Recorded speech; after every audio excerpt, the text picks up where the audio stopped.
Olá! Uma vez mais aqui estamos com o nosso programa Mediunidade Hoje, através da TV Mundo Maior. Como sempre, o nosso carinho, o nosso abraço, a nossa gratidão pelo seu prestígio ao nosso programa. Que você tenha muita paz, muita saúde junto aos seus familiares.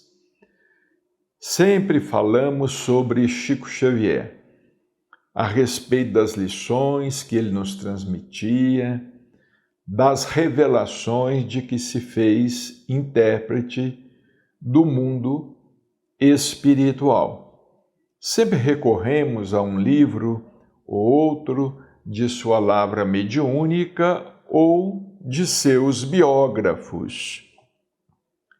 Ultimamente temos recorrido a este livro, Inesquecível Chico, editado pelo GEM, Grupo Espírita Emanuel, de São Bernardo do Campo, de autoria de Romeu Grise e Gerson Sestini.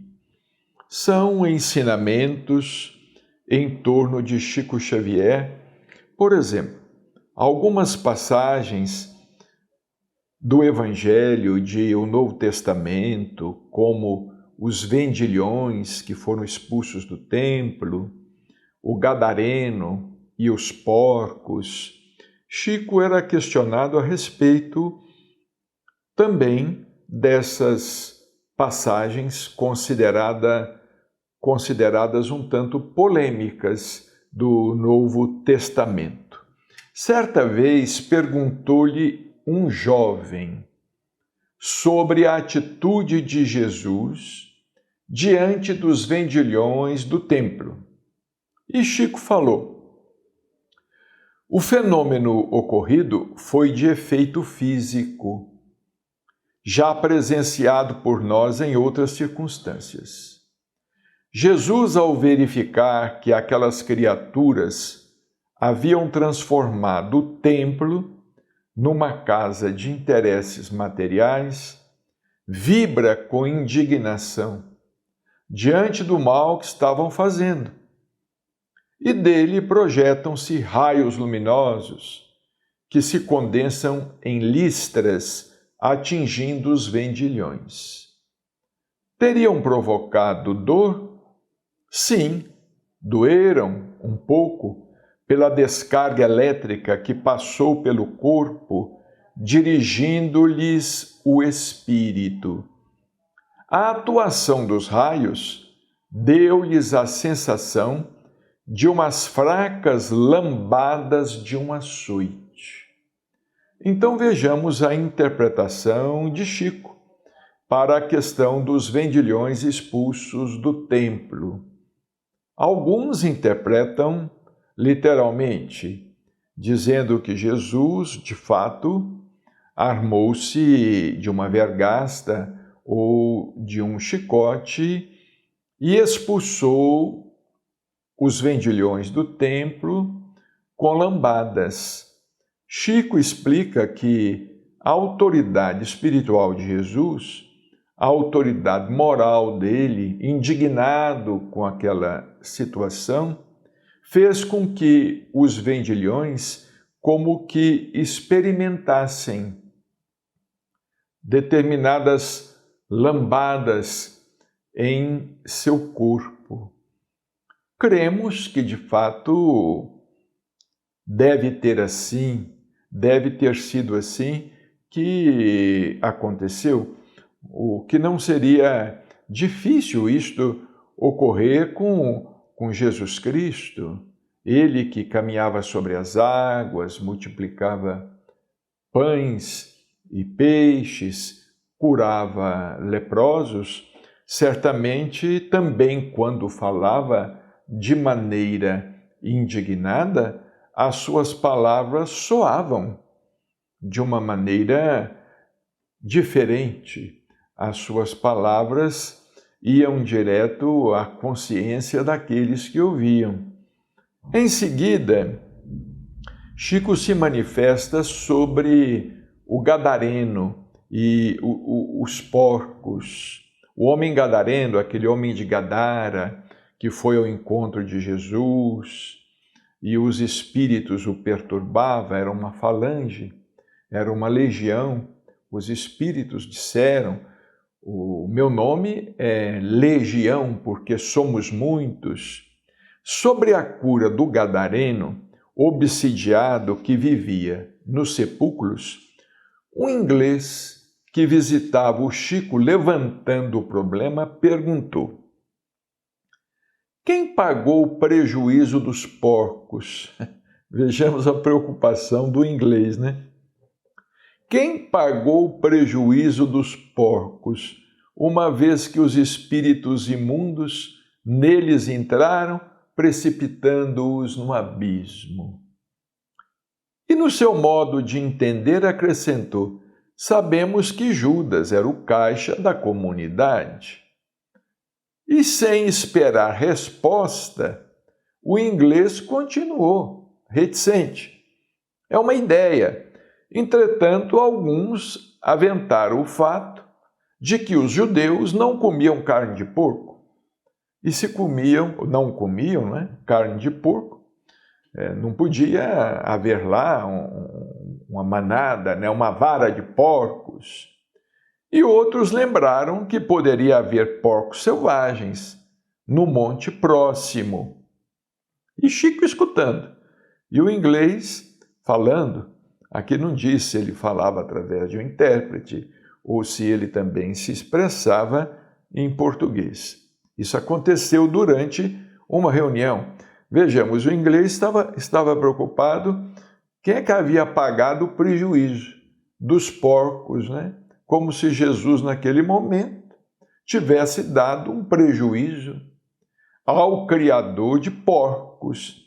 Vejamos até onde chega, às vezes, o sofisma humano para desacreditar ou para criar questionamentos em torno do Evangelho, né? Aí Chico olhou, escutou o que o inglês havia dito e respondeu: poderia ser também que os espíritos tomassem a forma de porcos, precipitando-se no abismo. Quem viu o fato narrou o que era invisível aos outros, no plano espiritual imediato, e passou as anotações conforme observou. Porque nós sabemos que determinados espíritos, quando muito inferiores, animalizados, eles podem tomar a forma de determinados animais. André Luiz estuda o fenômeno no livro Libertação e em outros livros de sua lavra. No livro Libertação, ele se refere a um fenômeno de licantropia.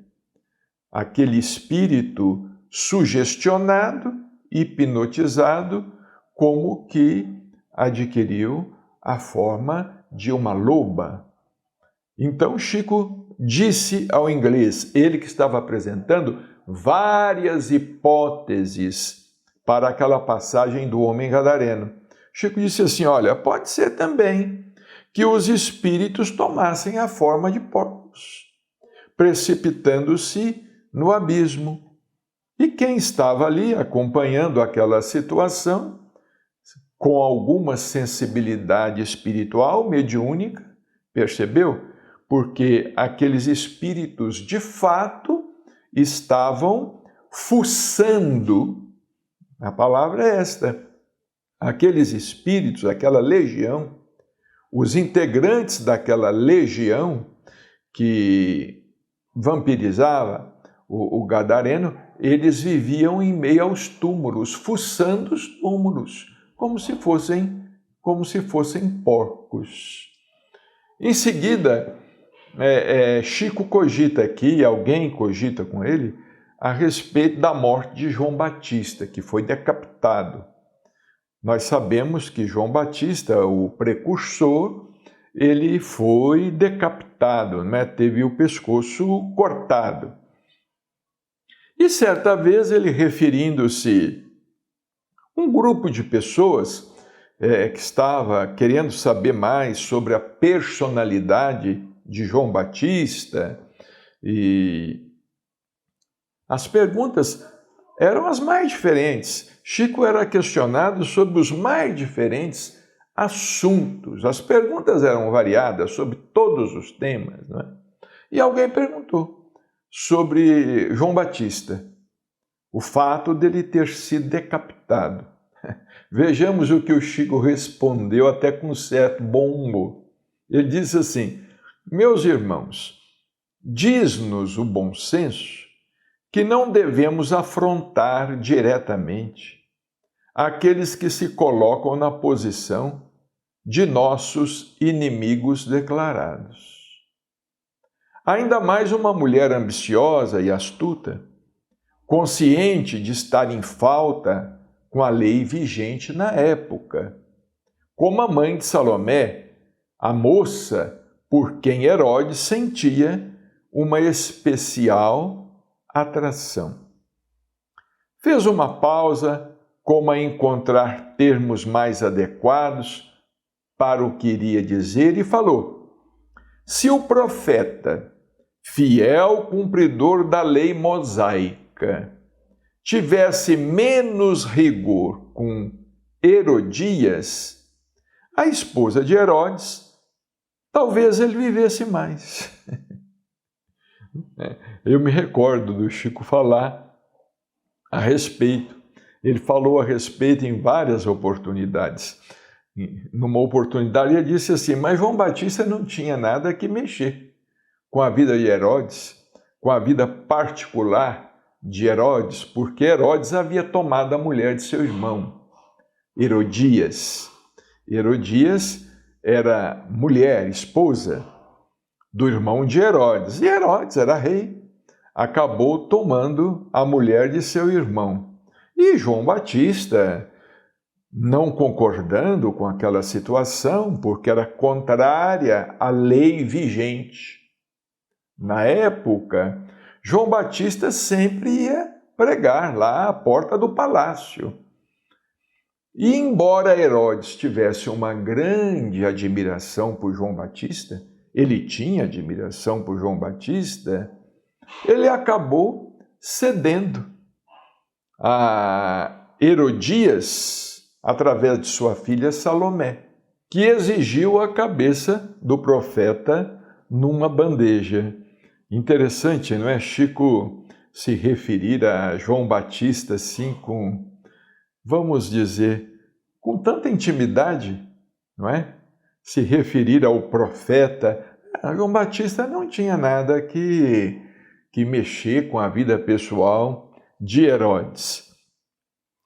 Certa vez, um grupo de confrades referia-se ao procedimento a ser tomado para com os irmãos que se rebelam perante as lições do Evangelho, quando alguém lembrou a advertência de Jesus sobre as pérolas que não devem ser desperdiçadas. Jesus certa vez disse, não é? Que não se deveria atirar pérolas aos porcos e nem mesmo coisas santas aos cães. São assuntos que estão lá no Evangelho, no Novo Testamento, não é? Estão lá no Evangelho e que até hoje são discutidos.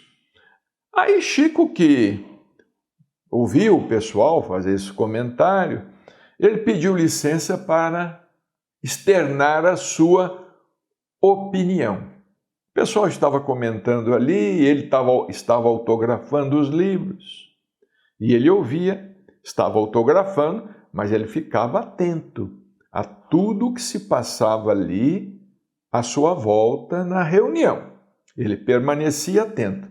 Aí ele pediu permissão e disse: o mestre determinou não atiremos pérolas aos porcos. Todavia não nos proibiu de oferecer-lhes a alimentação compatível com as necessidades que lhes são próprias. Resolveu a questão. Não atirar pérolas aos porcos, não é? Mas não nos proibiu de oferecer, entre aspas, aos porcos a alimentação compatível com as suas necessidades. Às vezes, nós não podemos tratar de determinados assuntos com determinadas pessoas, não podemos, não devemos, não convém, mas nós podemos conversar com as pessoas falando daquilo que talvez elas possam compreender, daquilo que elas possam assimilar, não é? Nada nos impede de conversar com as pessoas de acordo com o entendimento delas. Não adianta tratarmos de um assunto de muita transcendência, porque, obviamente, nós seremos, às vezes, até ironizados. Nós sairemos dessa situação, às vezes, até ridicularizados. De outra feita, Chico falou sobre o amor aos inimigos. Não é? Porque muita gente fala, mas Jesus recomenda o amor aos inimigos. Como é possível amar os inimigos? Como é que nós vamos conseguir amar os inimigos? Então, está aqui, olha, nos instantes finais de uma reunião, que se alongava a madrugada adentro, terminava 3 da manhã, 4 da manhã, comentava-se o estudo da noite sobre o capítulo 12 de O Evangelho segundo o Espiritismo e os esclarecimentos dados por Kardec a respeito de nosso proceder com aqueles que nos são contrários. A maioria dos presentes declarou sentir dificuldades de seguir seus conselhos. Afinal, amar os inimigos. Chico, que participava da roda de amigos, encerrou os comentários da jornada com esta frase. Olha o que o Chico disse. Jesus mandou amar os inimigos, mas não recomendou conviver com eles. Como certa vez ele nos disse que o médico, para curar o doente, não precisa se deitar com ele na cama. É a mesma coisa. O médico, para tratar o doente, não precisa se deitar com ele na cama. Então Chico disse aqui, Jesus mandou amar os inimigos, mas não recomendou conviver com eles. Chico sempre tinha uma frase sábia, inspirada, não é? Que naquele momento ele nos oferecia a todos. Certa vez ele falava a respeito de nossas aflições.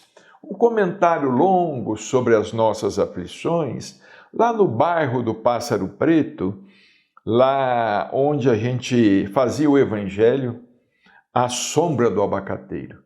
E por falar no livro Chico Xavier, A Sombra do Abacateiro, ele está sendo reeditado e deve sair dentro de aproximadamente um mês. Ele está indo hoje para a gráfica. Os direitos autorais foram cedidos à editora Candeia, de Catanduva, e o livro está muito bonito. Vai ficar muito bonito. Chico Xavier, A Sombra do Abacateiro. Lá, A Sombra do Abacateiro, Chico nos transmitia lições maravilhosas. E, nesta tarde, o capítulo 5 de O Evangelho segundo o Espiritismo nos havia, mais uma vez, convidado a refletir sobre Bem-aventurados os aflitos, capítulo 5 de O Evangelho segundo o Espiritismo. E Chico falou, meus irmãos, vamos meditar sobre as aflições que criamos. Interessante, né? Porque a gente se queixa muito das aflições, mas a gente não pensa nas aflições que são criadas por nós mesmos, no cotidiano, no dia a dia. E naquelas reuniões, à sombra do abacateiro, eu costumo dizer que ali a gente estava fazendo uma terapia. Era uma verdadeira terapia a céu aberto, não é? Porque Chico tomava a palavra e Emmanuel, através dele, Emmanuel, o terapeuta do Evangelho, Emmanuel, através de Chico Xavier, ali promovia uma verdadeira, uma terapia coletiva, porque éramos muitos ali, muita gente ali, 100 pessoas, 150 pessoas, não nos referindo aos moradores do bairro, que eram numerosos, estamos nos referindo aos visitantes, 100, 150, 200 pessoas ali, e ali estávamos todos empreendendo uma terapia de luxo, porque vocês já imaginaram fazer uma terapia com Chico Xavier e Emmanuel, não é? Então Chico disse assim, vamos meditar sobre as aflições que criamos. Há muito tempo atrás, dispunhamos da candeia, da lamparina. Contemplávamos as noites maravilhosas, com o brilho das estrelas, havia o luar, e foi continuando. Hoje, com a eletricidade, temos as casas, as cidades iluminadas, queremos uma luz feérica, mas se porventura a energia for interrompida, ainda que por alguns minutos, ficamos aflitos e nos voltamos contra a empresa fornecedora de eletricidade, contra todos os que consideramos responsáveis, criando aflição geral. De fato, não é? Antigamente era lamparina, né? Como o Chico fala aqui, né? É a candeia, era o lampião, não é? Dentro de casa, era lá a claridade do fogão a lenha. Hoje nós temos a eletricidade, não é? Temos até a energia eólica, a energia do vento, temos a energia solar, temos aí diversas espécies de energia. Mas quando falta a energia elétrica, nós logo, nem que seja por alguns minutos, dizia o Chico, a gente se volta contra os responsáveis. E ele prosseguiu por aí. Antes, para nossas viagens, utilizávamos veículos de tração animal ou fazíamos longas caminhadas a pé em nossas visitas e piqueniques. Hoje temos nosso carro particular ou transporte coletivo confortável, mas se acontece qualquer pane ou se em determinada estrada nós somos flagrados pelo radar, não é? O radar eletrônico, por excesso de velocidade, aí nós logo reclamamos. Bem, são as lições de Chico Xavier que nos enriquecem e nos fazem pensar. Muita paz e até o nosso próximo encontro.